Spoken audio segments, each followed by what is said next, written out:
नमस्कार, जय जिजाऊ, जय शिवराय. मी अश्विनी भास्कर खाडे पाटील. आत्ताच चित्रा वाघ बरळल्या की काँग्रेसने महिलांना दुय्यम स्थान दिलेलं आहे. मला त्यांना सांगायचंय की आज तुम्ही ज्या व्यासपीठावरनं बोलताय, आज तुम्ही जे आमदार आहात ते फक्त काँग्रेसची देण आहे म्हणून आहात आणि म्हणून तुम्ही बोलू शकलात. सर्वात प्रथम महिलांना 33% आरक्षण देणारं काँग्रेस आहे.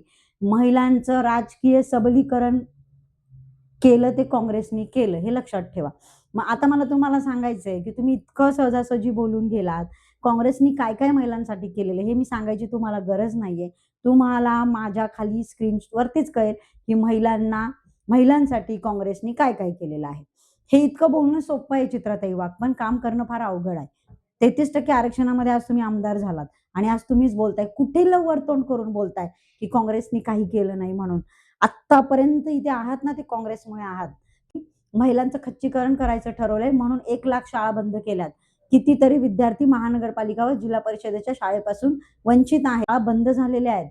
मग गावागावातल्या शाळा बंद झाल्या तर महिला शिकतील कशा?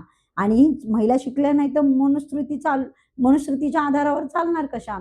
हे फक्त लक्षात ठेवा. म्हणून तुम्ही हे सगळं करताय. बोलताना तोंड आवरा आणि विचार करा आपण आमदार कोणामुळे आहोत. रात्री झोपताना तरी तुम्हाला वाटेल की मी जे बोलले ते चुकीचं बोलले. आज मी 33% आरक्षणामुळेच आमदार आहे. तुम्हाला सुद्धा प्रदेशाध्यक्ष केलं होतं त्या शरद पवार साहेबांनी काँग्रेसमध्ये संरक्षण मंत्री असताना हवाई दलमध्ये महिलांना स्थान मिळालं, मिलिटरीमध्ये महिलांना स्थान दिलं. बरोबरीनं हिस्सा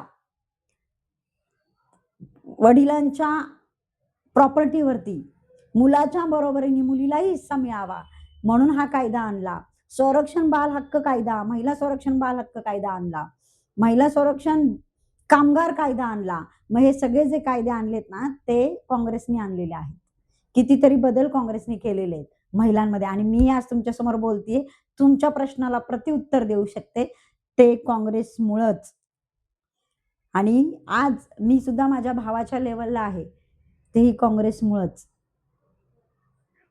जय जिजाऊ, जय शिवराय.